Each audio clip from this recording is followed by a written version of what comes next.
আসসালামু আলাইকুম। আপনারা কেমন আছেন? তো বন্ধুরা আশা করি সকলে আপনারা আল্লাহর রহমতে ভালো আছেন। তো বন্ধুরা আজকে আমি খুবই গুরুত্বপূর্ণ একটি শাক ও একটি সবজি নিয়ে আলোচনা করব। তো বন্ধুরা সেজন্য আপনার স্ক্রিনের মধ্যে যে হুম, শাকটি দেখতে পাচ্ছেন মূলত বন্ধুরা এটি হচ্ছে লাউ শাক। তো বন্ধুরা এই লাউ শাক যদি আপনারা নিয়মিত সেবন করতে পারেন, খেতে পারেন তাহলে কিন্তু বন্ধুরা আপনারা কী উপকার পাবেন আজকে আমি বিস্তারিত আলোচনা করব।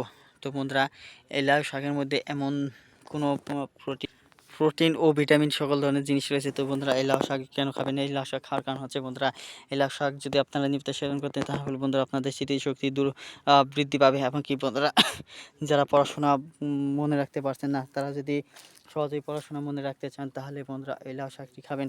তার ফলে বন্ধুরা আপনাদের পড়াশোনা এবং মাথার স্মৃতিশক্তি বৃদ্ধি পাবে দ্বিগুণ। তো বন্ধুরা এই লাউ শাক কিন্তু বন্ধুরা অনেক ভদ্রলোকেরা তারা ভর্তা হিসেবে কিংবা বন্ধুরা শাক হিসেবে খেয়ে থাকে। বন্ধুরা আপনারাও ভর্তা ও শাক হিসেবে খেয়ে নেবেন। তো বন্ধুরা এই লাউ শাকটি কোথায় থেকে পাবেন? এই লাউ শাকটি পাওয়া যায় বন্ধুরা গ্রামগঞ্জে থেকে বা বাজার থেকে আপনারা কিনে আনতে পারবেন। তো বন্ধুরা যদি আপনারা বাজার বা গ্রামগঞ্জ থেকে না পান তাহলে বন্ধুরা যদি আমাদের সাথে যোগাযোগ করেন তাহলে কিন্তু বন্ধুরা আপনাদেরকে আমরা লাউ শাকগুলো দিয়ে দিব। তো বন্ধুরা যে দেখতে পাচ্ছেন এই লাউ শাকগুলো বন্ধুরা আপনারা বাজার থেকে কিনে আনতে পারবেন। আপনারা যদি এই লাউ শাক খেতে পারেন তাহলে কিন্তু বন্ধুরা আপনাদের মুখে রুচি ফিরে আসবে সহজে। যাদের মুখে রুচির সমস্যা রয়েছে তো বন্ধুরা বিভিন্ন ধরনের সুস্বাদু খাবার খান তারপরেও বন্ধুরা আপনাদের মুখে রুচি ফিরে আসে না। এ ধরনের সমস্যা থেকে মুক্তি পেতে চাইলে এবং কি মাত্র কয়েকদিনের মধ্যে মুখে রুচি এবং কি স্বাদ ফিরে আনবে এই লাউ শাকটি। তো বন্ধুরা শুধুমাত্র নিয়মিত কয়েকদিন খেতে হবে।